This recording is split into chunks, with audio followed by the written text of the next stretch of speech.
cost any more than the plaid outfit and purple sweater the girl 2 seats up was wearing, but it looked different. And whatever had possessed her to select yellow? It stood out like a neon sign. The bus lumbered up a rise and through a copse of trees. Jessica's features, palely limned against the dark background of foliage, made a pallid pattern on the window glass. The blue of her eyes hardly showed, only the fair skin, bleached by a long winter in the office, and the light brown hair. The effect was spectral. She closed her eyes, too tired to turn for another look behind. Being afraid was fatiguing. She could understand now why a hunted man might suddenly stop running and surrender himself to his pursuers, even when capture might mean death. In her case, terror was increased by bewilderment. She did not know why she was being threatened, which meant that she had no clue as to how to defend herself. As she looked back now, a number of incidents fell into place, making a pattern which had not been visible until the one key incident occurred and gave meaning to the whole. A pattern, but only in the sense of consistent behavior. The motive still remained obscure. But there was no doubt in her mind now that the man who had taken her suitcase at Southampton had not done so by mistake. It had been a close call. She had looked away for only a moment to hail a taxi. Her 2 big suitcases had been sent on.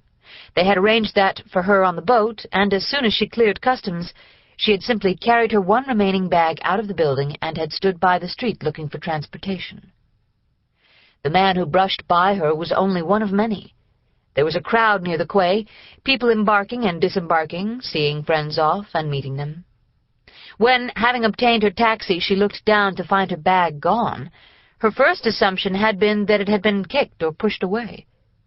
If she had not happened to look in just the right direction, if her bag had not had that long, ragged scratch across one end which made it unmistakably hers, if the policeman had not come strolling by in time to hear her call, "Hey, wait a minute, mister, that's my suitcase!" The man's reaction had been quite natural. He glanced back over his shoulder. Casually, as was to be expected, a lot of people were yelling at one another, and he wouldn't assume her hail was directed at him if he made an honest error. But his seemingly casual glance had seen her and the tall blue form beside her. He had returned at once and made his apologies. Why should she have realized that the incident had any hidden meaning? She had done equally idiotic things in a fit of momentary abstraction. She hadn't given the matter a second thought, nor taken any particular notice of the would-be thief. She had observed his mustache only because it was impossible to ignore it. Big, brown, and bushy. The mustache had effectively obliterated the features which surrounded it. The man was taller than she was, but then practically everybody was. Medium height, medium frame, medium everything, including the voice. She had heard only a mumbled phrase in the accent Americans think of as Oxfordian, and in a tone whose huskiness might have been assumed for the occasion. Yet perhaps the incident colored her feelings without her being aware of it, for she found Southampton disappointing. The clerk at the hotel was supercilious. The cost of the room was higher than the travel bureau had told her it would be, and the room wasn't ready for her. It was too late for lunch and too early for tea, so Jess left her suitcase at the hotel desk and went for a walk.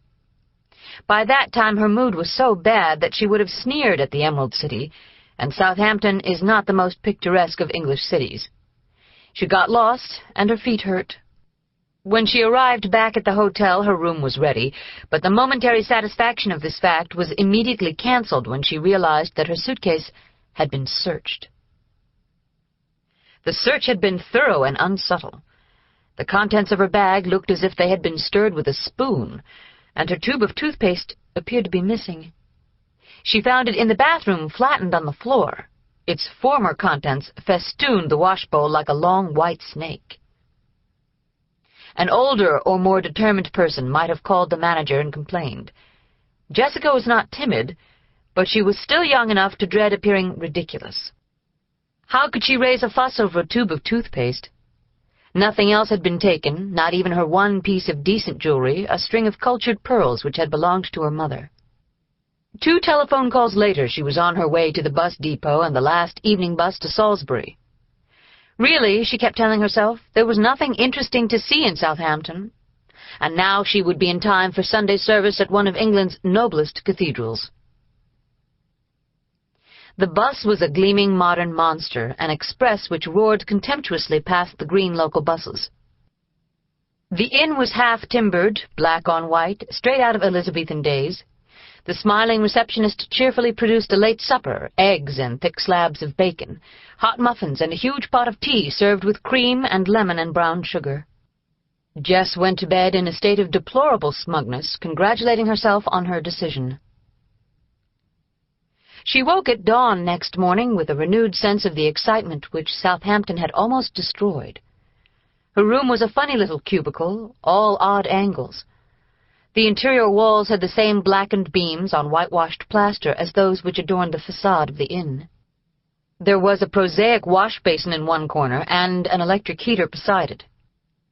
Shivering in the glorious May weather of merry England, Jess flipped the heater on and leapt back into bed until its coils glowed orange-red. She abandoned, with no more than a slight qualm, the idea of a brisk morning tub. The corridors would be 10 degrees cooler than the room, and she refused even to imagine the probable temperature of the bathroom. After a hasty splash at the basin, the water was blessedly hot.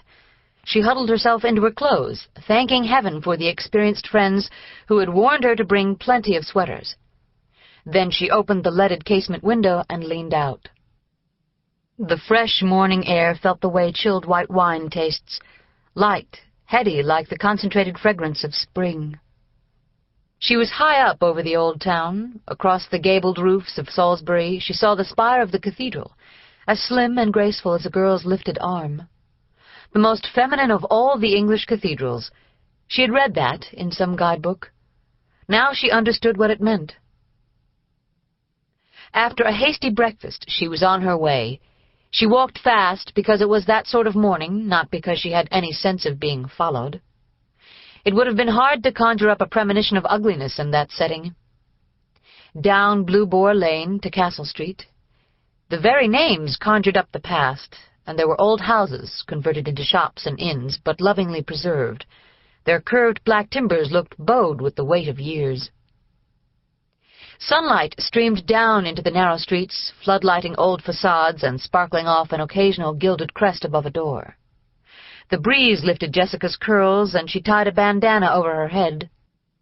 A few minutes later she came out of the populated streets onto what was called simply the town path, a long, gravelled foot and bicycle way across the water meadows and over Longbridge, which crossed— Of course, it was the River Avon. Stratford, she reminded herself, was not the only town upon Avon.